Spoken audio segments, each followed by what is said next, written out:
They climb just once a week. But every time they do, it could be their last. Tower climbers scale up to 2,000 feet in the air, with no elevator, no backup, and no second chances. One mistake, and they fall to their death. And yet, they make up to $20,000 for a single climb.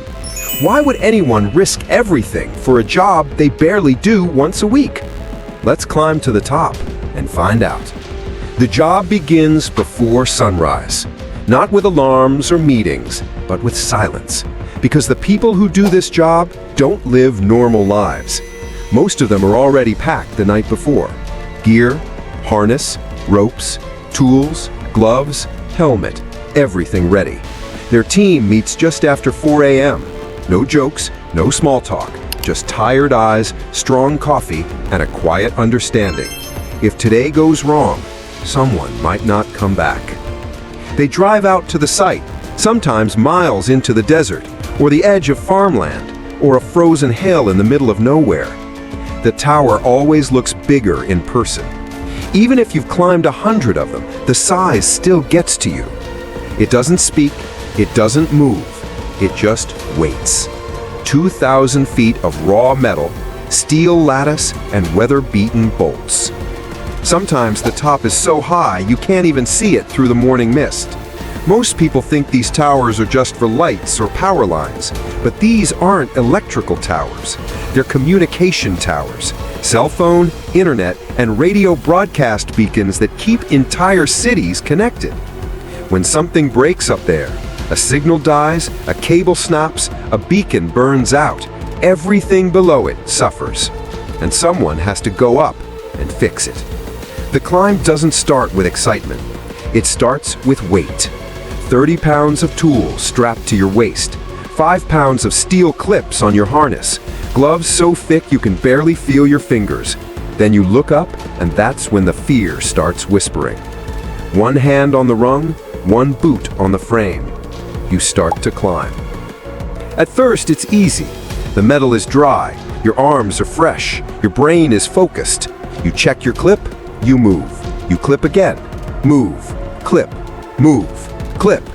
Every 6 feet, every 10 seconds, like a machine. But then it hits you. You're only 100 feet up, and already the wind is different. By 300 feet, your thighs are burning. By 500, your shoulders ache. At 800, sweat is running down your back, and your brain starts asking, is this really worth it? By 1,000 feet, you've left the world behind. No more people, no noise, just sky and steel.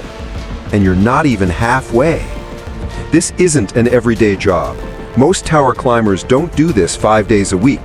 They can't. The body won't allow it. It takes 2 days to climb, 2 more to recover.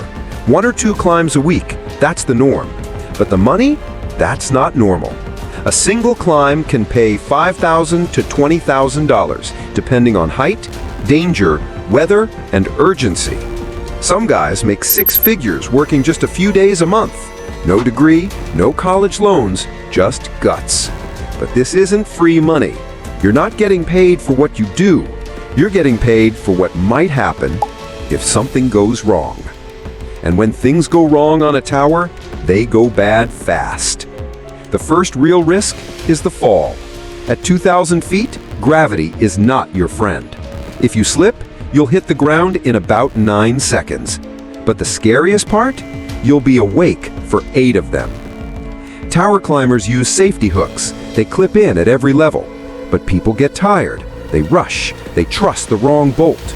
And sometimes the bolt snaps before the body ever does. There was a guy, 27 years old, on a tower in Oklahoma, just replacing a fried signal antenna. He did everything right, but the tower had corroded in a place no one saw. He hooked into a point that looked solid, then it gave out. They say he fell 1,600 feet straight down. They found pieces of his harness. The rest, they didn't talk about.